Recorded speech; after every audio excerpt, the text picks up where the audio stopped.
Manajemen kualitas proyek.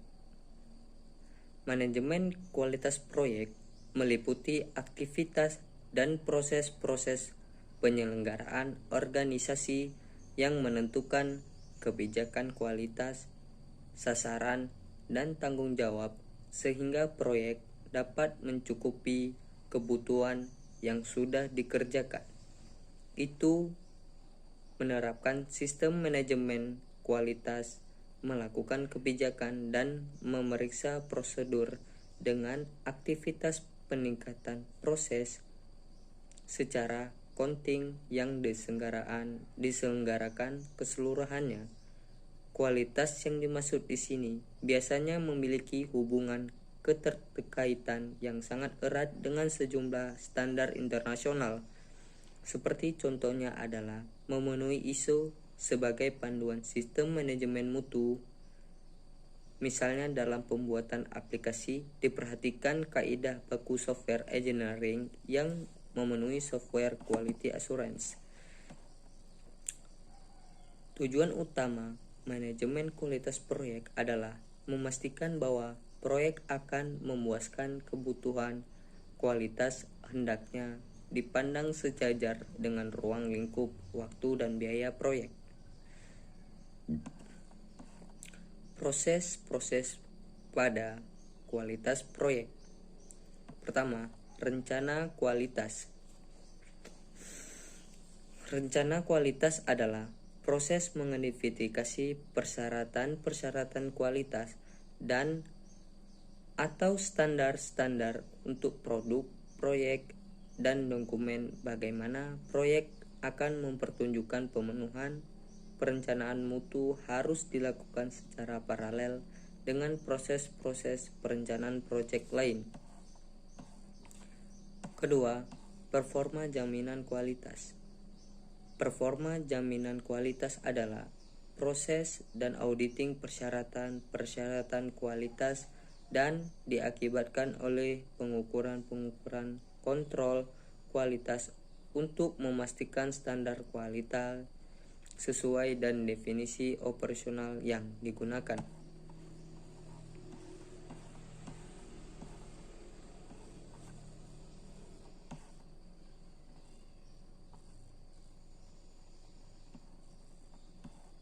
Performa kontrol kualitas. Performa kualitas mutu adalah proses hasil dari perenggaman dan pemantauan tentang aktivitas kualitas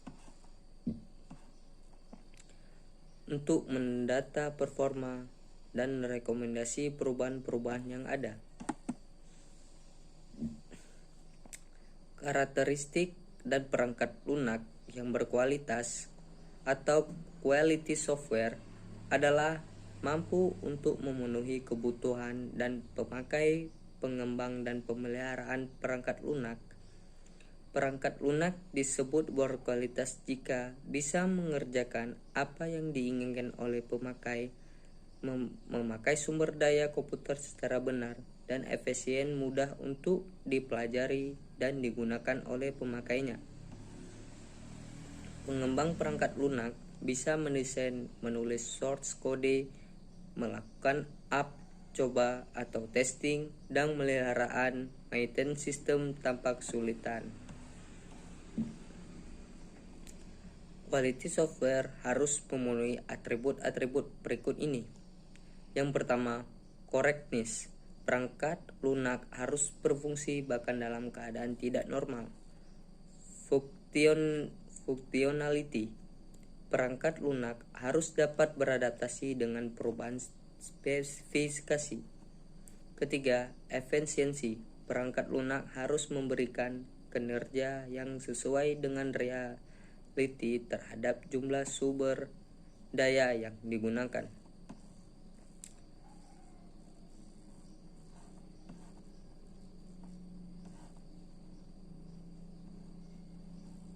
Keempat, maintainability. Perangkat lunak mampu untuk dimodifikasi portability-nya. Perangkat lunak mampu untuk dipindahkan dari satu lingkungan ke lingkungan yang lain. Reliability perangkat lunak mampu mempertahankan tingkat kinerja ketika digunakan dalam kondisi tertentu.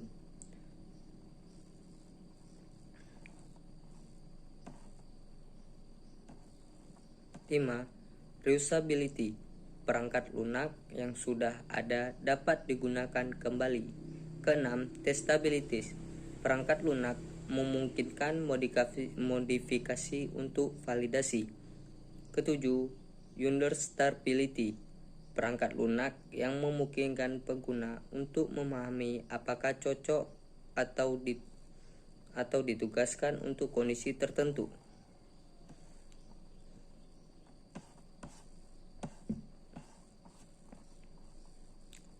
Cara mengembangkan perangkat lunak yang berkualitas ada 3.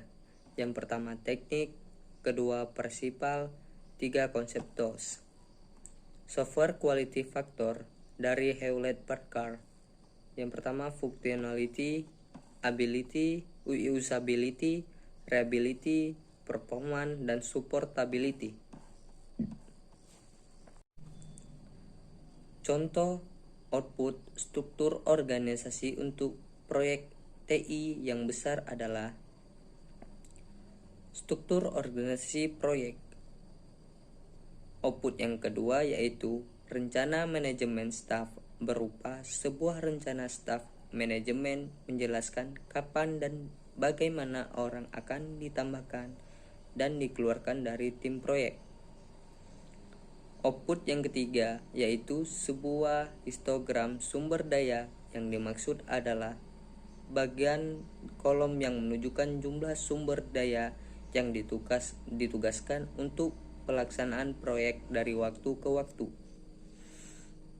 Output matrix, tugas tanggung jawab atau responsibility assessment matrix, sebuah output matrix yang memetakan sebuah kerja proyek seperti yang dijelaskan dalam WBS atau orang yang bertanggung jawab melakukan pekerjaan seperti yang dijelaskan dalam OBS.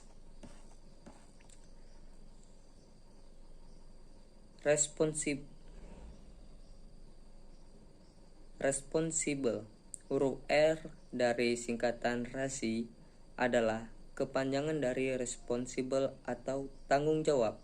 Saat membagi tugas menggunakan metode ini, responsible adalah orang yang bertanggung jawab untuk melakukan tugas yang sudah diemban hingga selesai. Accountable, huruf A adalah accountable, yaitu mereka yang bertanggung jawab dengan seluruh tugas yang dilimpahkan ke anggota timnya.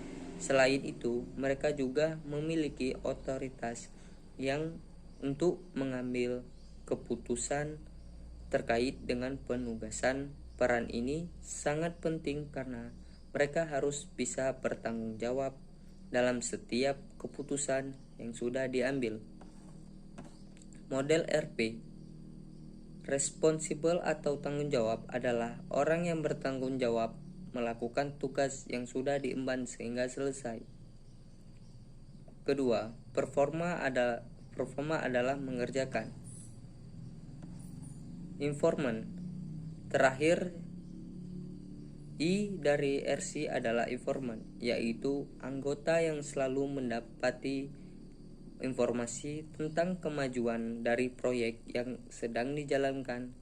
Setiap ada keputusan dan perubahan yang dilakukan oleh tim harus selalu diberitahukan kepada seseorang yang masuk dalam golongan ini.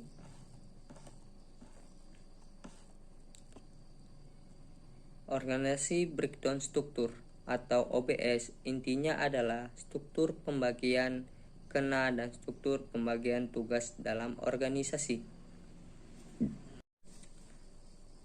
Manajemen komunikasi proyek adalah manajemen komunikasi proyek meliputi proses-proses yang diperlukan untuk memastikan generasi yang sesuai dan tepat waktu, koleksi, distribusi, ruang simpan, perolehan kembali, dan disposisi terakhir informasi proyek.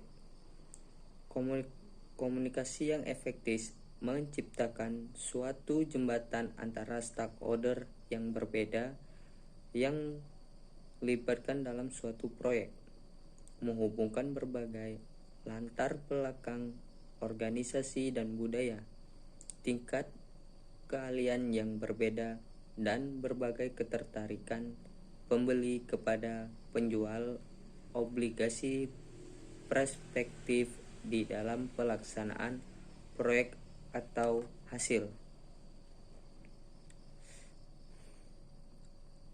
Proses-proses pada manajemen komunikasi proyek. Yang pertama, identifikasi stakeholder.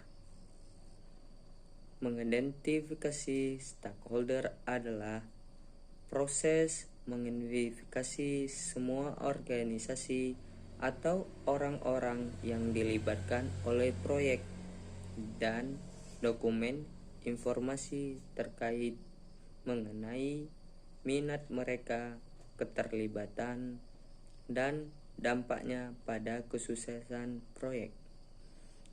Proyek stakeholder adalah organisasi-organisasi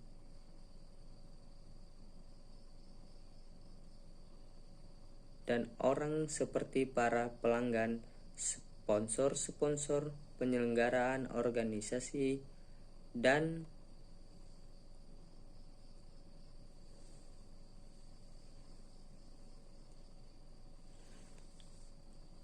publik yang dengan aktif dilibatkan di dalam proyek, atau siapa yang berminat bisa secara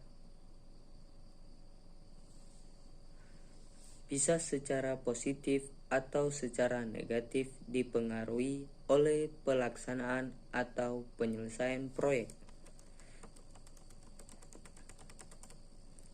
Kedua, rencana komunikasi. Rencana komunikasi adalah proses penentuan informasi keperluan proyek stakeholder dan melukiskan suatu pendekatan komunikasi. Rencana komunikasi memproses reaksi informasi dan kebutuhan komunikasi stakeholder. Sebagai contoh, siapa yang memerlukan informasi, apa, kapan, dan mereka akan memerlukan itu, bagaimana akan diberikan kepada mereka, dan oleh siapa.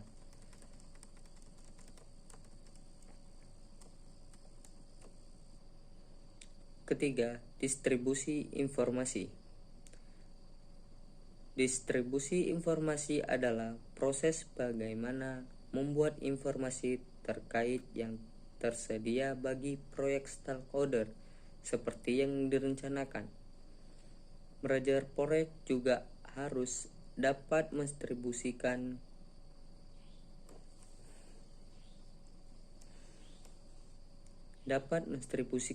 informasi. Mengidentifikasi informasi yang dimaksud adalah menyampaikan informasi yang tepat kepada orang yang tepat pada waktu yang tepat dan dalam format yang berguna yang sama pentingnya dengan mengembangkan informasi sebagai prioritas utama.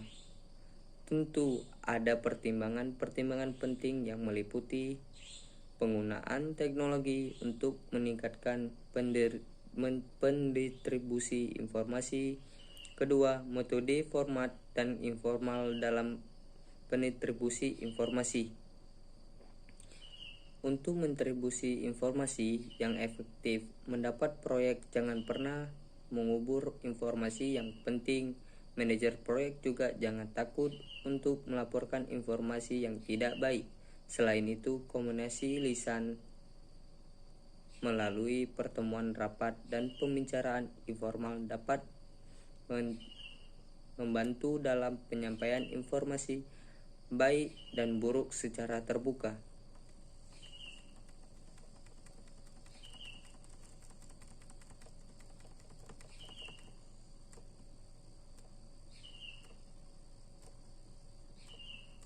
Empat, mengatur harapan stakeholder.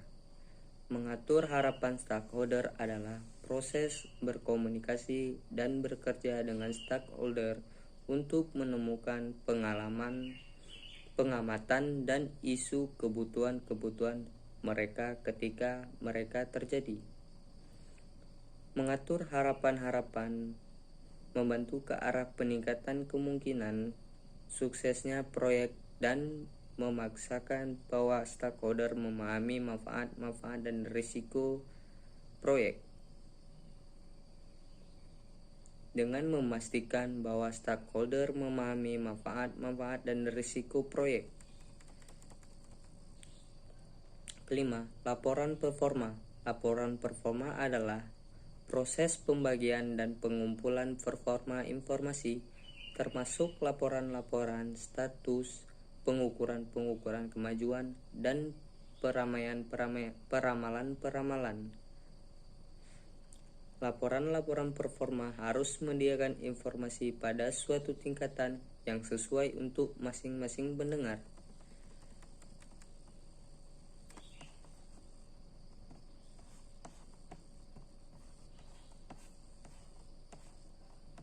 Dimensi dan perspektif ilmu komunikasi.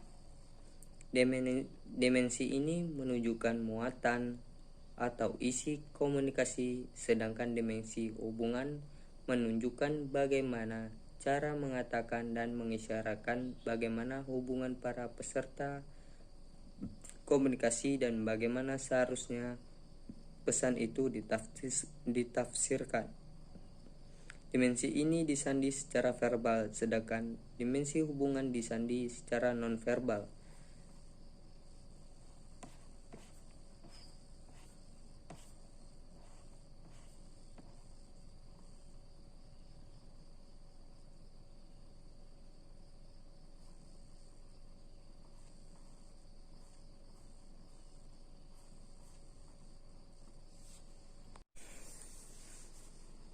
Manajemen risiko proyek. Manajemen risiko proyek adalah praktik manajemen proyek yang penting untuk meminimalisir kepanikan yang tidak terduga selama proyek berjalan. Tujuan manajemen risiko proyek untuk meningkatkan peluang positif dan meminimalisir peluang negatif atau merugikan yang mungkin benar terjadi dalam suatu proyek. Manajemen risiko proyek adalah sebuah proses sistematis untuk merencanakan, mengidentifikasi, menganalisis, dan merespon risiko proyek. Proses-proses pada manajemen risiko proyek. Yang pertama,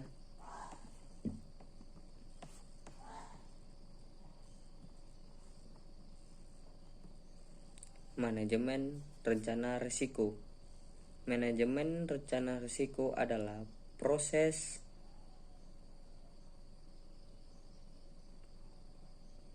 penjelasan bagaimana cara melakukan aktivitas manajemen risiko untuk satu proyek. Perencanaan adalah juga penting untuk menyediakan waktu dan sumber daya yang cukup untuk aktivitas manajemen risiko dan untuk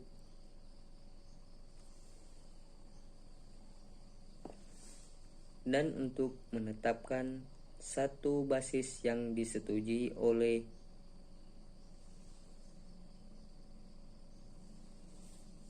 untuk menetapkan satu basis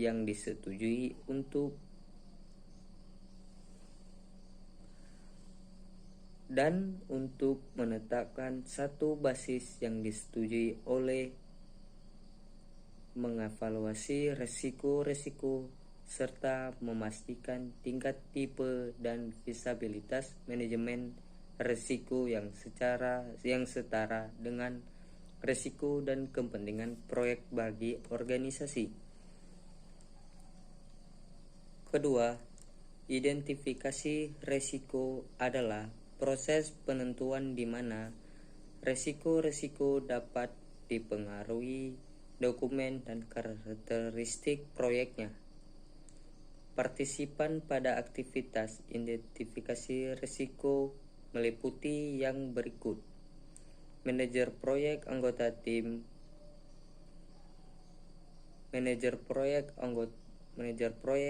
anggota tim proyek, tim manajemen risiko,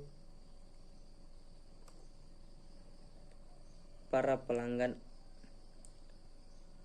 Partisipan pada aktivitas identifikasi risiko meliputi yang berikut: manajer proyek, anggota tim proyek, tim manajemen risiko, para pelanggan, ahli-ahli pokok dari luar tim proyek, pemakai akhir, manajer proyek lain, stakeholder, dan ahli manajemen risiko. Dapat juga dikatakan sebagai proses iteratif karena risiko baru mungkin diketahui sebagai kemajuan proyek melalui siklus hidupnya.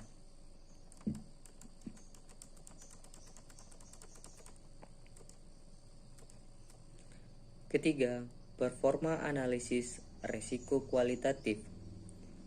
Performa analisis risiko kualitatif adalah proses dari pricing risiko untuk analisa tindakan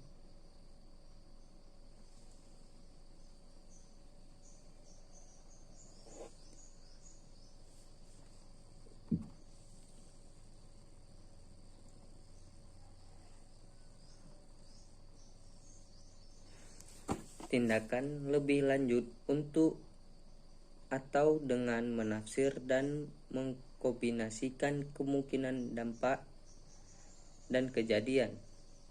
Performa analisis risiko kualitatif.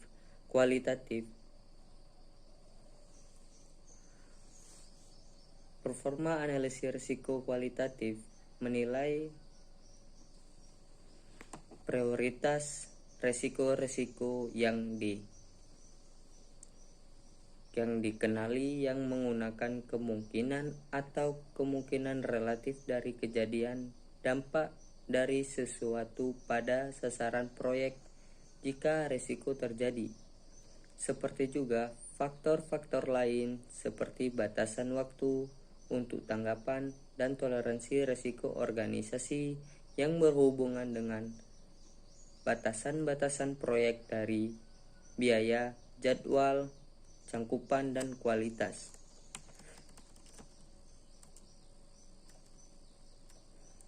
Keempat, performa analisis risiko kuantitatif. Performa analisis risiko kuantitatif adalah proses dari penelitian dengan nomor pada efek dari risiko yang dikenali pada keseluruhan sasaran proyek. Pada beberapa kasus, performa analisis risiko kuantitatif tidak diperlukan untuk mengembangkan tanggapan risiko secara efektif.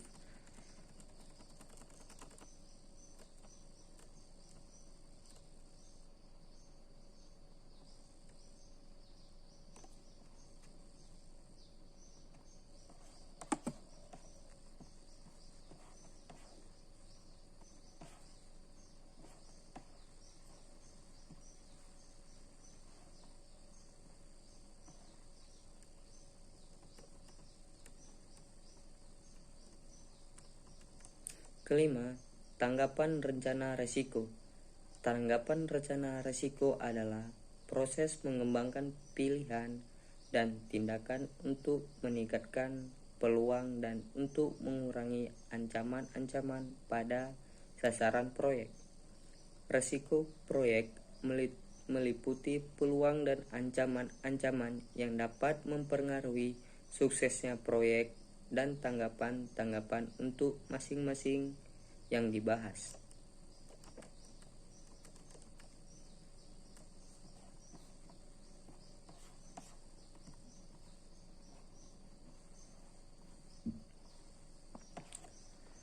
Strategi untuk risiko negatif. Yang pertama, avoid, strategi untuk risiko negatif. Avoid adalah penghindaran risiko melibatkan perubahan rencana manajemen untuk menghilangkan ancaman. Kedua, transverse adalah pemindahan risiko penyeratan penggantian penerimaan dampak negatif dari pemilik ke pihak ketiga. Mitigate adalah pengurangan peluang yang dapat diterima. Strategi untuk risiko positif. Explore adalah memastikan bahwa kesempatan dapat terrealisasi.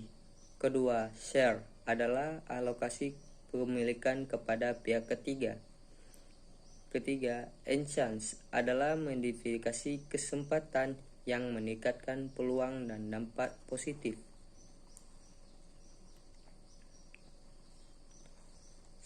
Strategi untuk ancaman dan kesempatan. Yang pertama, acceptance. Sangat jarang memungkinkan untuk menghilangkan risiko proyek. Tim proyek memutuskan tidak mengubah rencana manajemen proyek untuk menyesuaikan dengan risiko. Kedua, penerimaan pasif. Ketiga, penerimaan aktif. Menetapkan cadangan kontingensi termasuk jumlah waktu, uang, dan sumber daya. Ketujuh, strategi respon kontingen. Beberapa respon dirancang untuk digunakan hanya bila peristiwa tertentu terjadi. Untuk beberapa risiko, tim proyek membuat rencana respon yang hanya dilaksanakan di bawah kondisi tertentu. Manajemen pengadaan proyek. Manajemen pengadaan adalah suatu proses yang menjamin tersedianya barang maupun jasa dari luar yang dibutuhkan oleh proyek. Perencanaan pengadaan yaitu menetapkan apa saja yang perlu disediakan dan kapan harus dilakukan, memilih pemasok, dan menetapkan kontrak kesepakatan kerja. Proses-proses pada manajemen pengadaan proyek. Yang pertama, rencana pengadaan. Rencana pengadaan adalah proses dokumentasi keputusan pembelian proyek, menetapkan pendekatan, dan mengidentifikasi para penjual yang potensial. Keputusan membuat dalam mengembangkan rencana manajemen pengadaan dapat juga mempengaruhi jadwal proyek dan diintegrasikan dengan pengembangan jadwal, memperkirakan aktivitas sumber daya, dan putusan buat atau beli.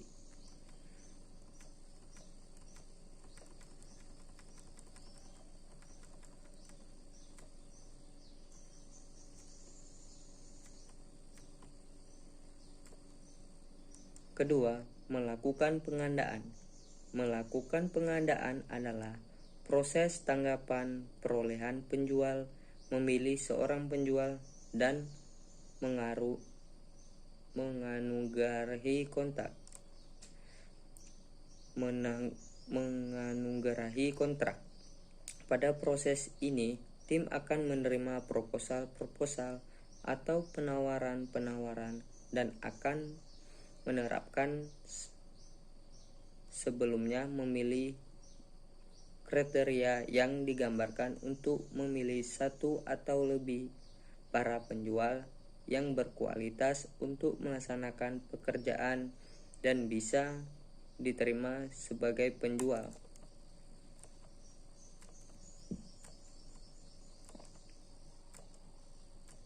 Tiga, mengurus pengadaan. Mengurus pengadaan adalah proses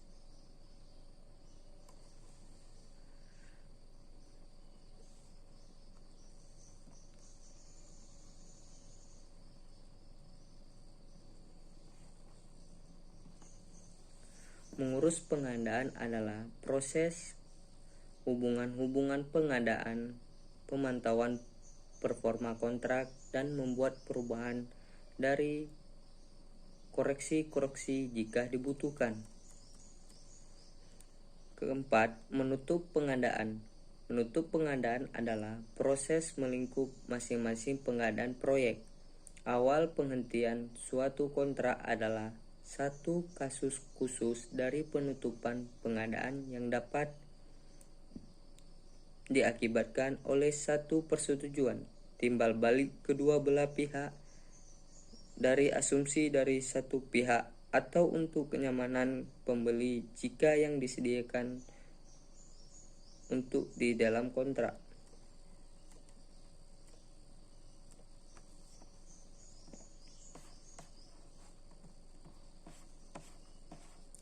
Tipe-tipe kontrak.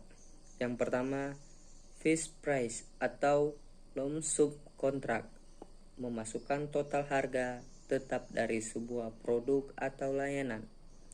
Kedua, cost reimbursable kontrak, memasukkan pembayaran ke penjual untuk biaya langsung dan biaya tidak langsung. Ketiga, kontrak waktu dan material, menggabungkan kontrak fixed price dan cost reimbursable. Keempat, unit price kontrak, mewajibkan pembeli untuk membayar penjual sesuai jumlah per unit layanan yang telah ditentukan.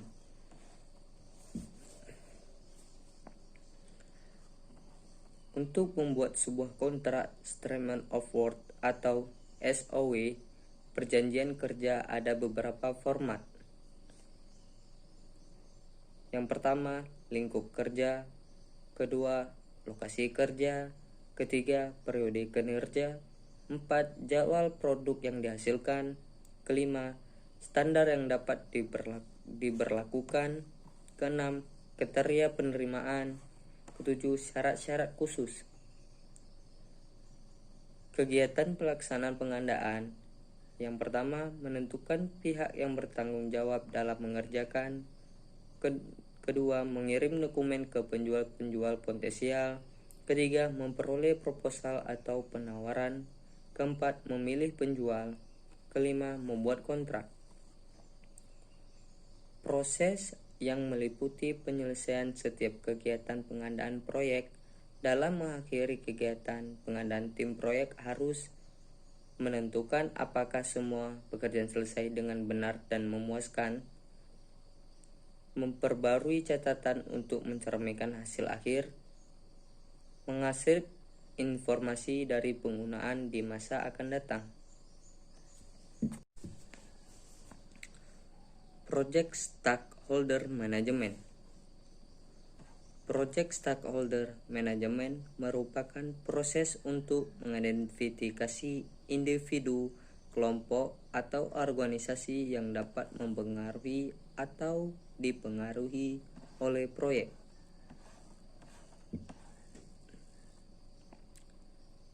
Adapun beberapa contoh stakeholder proyek adalah sebagai berikut. Yang pertama, sponsor. Sponsor merupakan pihak pemilik dalam konteks sebagai kontraktor. Sponsor adalah manajemen perusahaan. Kedua, customer dari user. Customer dan user merupakan pihak yang akan memanfaatkan hasil dari pelaksanaan proyek. Contoh, jika proyek adalah berupa pembangunan apartemen, maka customer adalah pihak pembeli apartemen. 3. Seller merupakan pihak yang mendukung pelaksanaan proyek. Dalam konteks owner, maka seller adalah para main kontraktor dan main distributor yang diadakan langsung, sedangkan bagi kontraktor dan subkontraktor, seller adalah pemasok barang, material, alat, dan tenaga kerja yang dibutuhkan dalam pelaksanaan proyek. 4. Business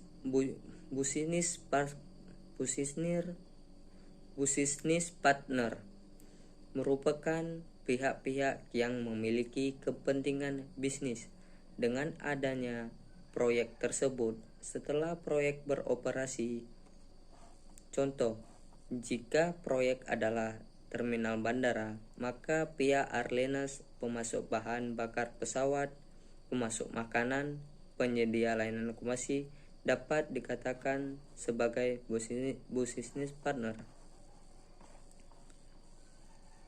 Kelima,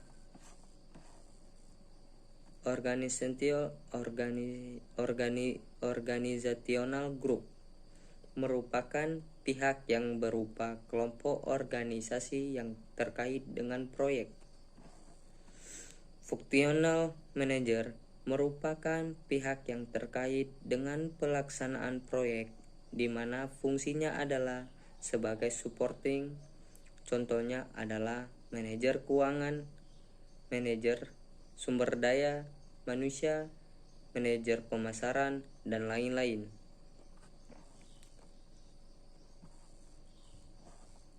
Ketujuh, institusi keuangan merupakan pihak yang berkaitan dengan proses pendanaan proyek seperti bank atau lembaga keuangan yang lain. Kedelapan, pemerintahan pusat dan setempat merupakan pemerintahan yang terkait dengan pelaksanaan proyek seperti departemen pemerintahan terkait yaitu PU, penghubungan, lembaga auditor, dan lain-lain. Sedangkan pemerintahan setempat cukup berjenjang mulai dari kelurahan, kecamatan, kabupaten, hingga provinsi. 10. Expert merupakan pihak yang dianggap ahli dalam berperan terhadap pelaksanaan proyek. Contoh adalah ahli struktur, ahli kontrak, ahli pemasaran, dan lain-lain. 11. Konsultan merupakan pihak yang berperan dalam membantu pemilih proyek dalam merencanakan, mengawasi, dan mengendalikan proyek. Ke-12, staf proyek merupakan individu-individu yang menjadi karyawan atas organisasi proyek seperti staf pemilik proyek, staf kontraktor, staf konsultan, dan lain-lain. 13. Lingkungan sekitar proyek merupakan masyarakat yang berada di lingkungan sekitar proyek yang dapat berubah individu, kelompok, ataupun perusahaan dan lainnya tergantung dengan kondisi proyek spesifik.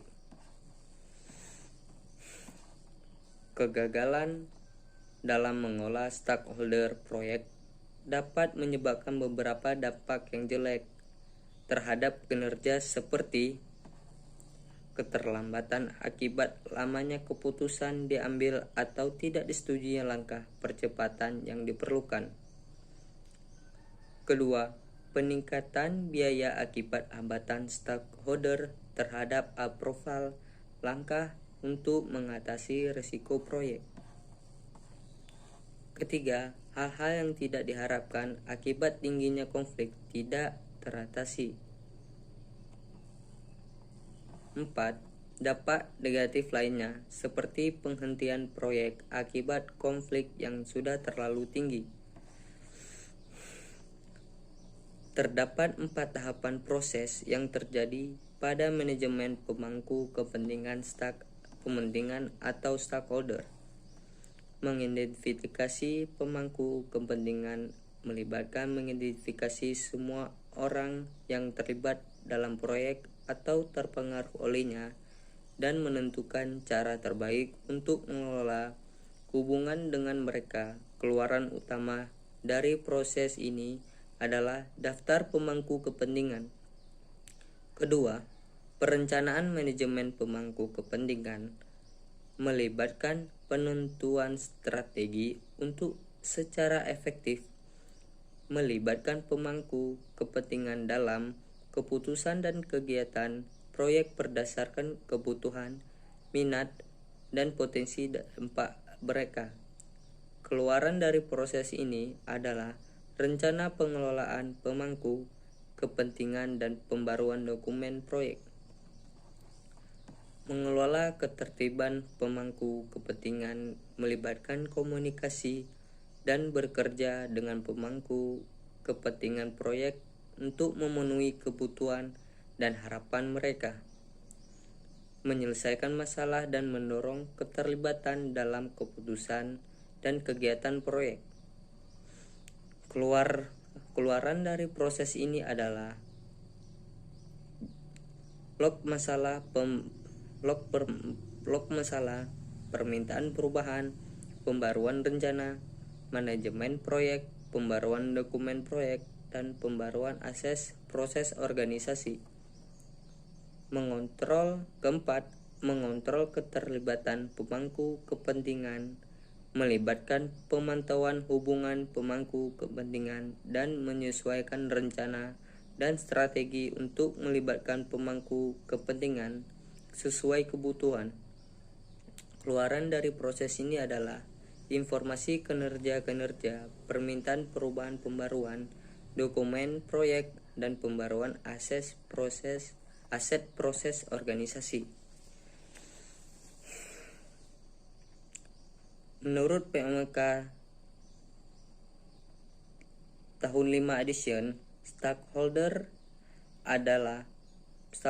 proyek adalah individu, kelompok, atau organisasi yang dapat dipengaruhi oleh keputusan, kegiatan, atau hasil dari suatu proyek yang dapat secara aktif terlibat dalam proyek atau memiliki kepentingan yang mungkin positif atau negatif atas kinerja proyek. Tiap stakeholder dapat memiliki ekspektasi yang berlawanan, overlapping, dan bersinggung atau saling berkaitan, dapat memicu konflik yang umumnya merugikan proyek. Pada proyek tertentu seperti konstruksi, engineering, dan R&D seringkali memiliki jumlah stakeholder yang sangat banyak. Hal ini jelas meningkatkan kompleksitas proyek yang semakin sulit untuk dikelola dan pada akhirnya menurunkan kepuasan stakeholder. Lebih jauh, stakeholder yang pada dasarnya bersifat suportif bisa berubah menjadi resistor. Jika terjadi, maka mengelola proyek akan jadi sulit. Kualitas pengelolaan stakeholder juga menjadi bagian penting dalam mitigasi kegagalan proyek. Jenis-jenis stakeholder. Pada umumnya, stakeholder akan terbagi berdasarkan posisi, kekuatan, serta pengaruh. Berikut ini adalah jenis-jenis stakeholder tersebut. Yang pertama, stakeholder primer. Stakeholder primer adalah stakeholder yang erat berkaitan dengan penyusun kebijakan proyek dan program. Mereka adalah pihak penentu yang paling utama dalam aktivitas pengambilan keputusan perusahaan. Beberapa contoh stakeholder primer adalah masyarakat dan tokoh masyarakat. Masyarakat adalah pihak yang akan terkena imbas langsung dari suatu kebijakan, program, atau suatu proyek, sedangkan tokoh masyarakat adalah anggota masyarakat yang mampu menyampaikan aspirasi dari masyarakat. Manajer publik. Manajer publik adalah pihak yang memiliki tanggung jawab dalam hal penentuan keputusan dan penerapan. Kedua, stakeholder sekunder adalah pihak yang tidak akan berhubungan langsung atau suatu program, kebijakan, atau suatu proyek, tapi stakeholder primer memiliki rasa keprihatinan dan kepedulian sehingga mereka turut serta dalam mengatakan pendapat yang berpotensi mampu mengubah sikap stakeholder primer dan keputusan resmi pemerintah. Beberapa contoh stakeholder sekunder adalah lembaga pemerintah yang berada dalam suatu wilayah tertentu namun tidak memiliki tanggung jawab secara langsung. Kedua, suatu lembaga pemerintah yang erat kaitannya dengan permasalahan tapi tidak memiliki wewenang dalam menentukan keputusan. Ketiga, pihak LSM atau lembaga swadaya masyarakat yang fokus dalam dampak rencana atau manfaat atas suatu kebijakan. Keempat, perguruan tinggi kelompok akademisi yang memiliki pengaruh langsung terkait proses pengambilan kebijakan pemerintah. Kelima, pengusaha atau badan usaha yang berhubungan langsung dengan masalah. Ketiga, stakeholder kunci. Stakeholder kunci merupakan kelompok eksekutif yang memiliki wewenang resmi atas pengambilan keputusan. Hal-hal yang penting pada proyek stakeholder dapat disimpulkan sebagai berikut. Stakeholder harus teridentifikasi sebelum proyek dimulai dengan input project setter, prosumen dokumen, enterprise environmental factor, dan organizational process assets. Kedua, stakeholder harus direncanakan pengelolaannya yang merupakan output atas proses stakeholder management yang merupakan dokumen resmi dalam pengelolaan. Diperlukan keahlian komunikasi interpersonal dan manajemen. Ketiga, dalam pengelolaan diperlukan keahlian komunikasi interpersonal dan manajemen. Keempat, pengelolaan stakeholder dapat mempengaruhi atau mengubah project management plan, project dokumen, dan organizational process asset. Kelima, expert judgment, meeting dan analisis adalah tools dan teknik.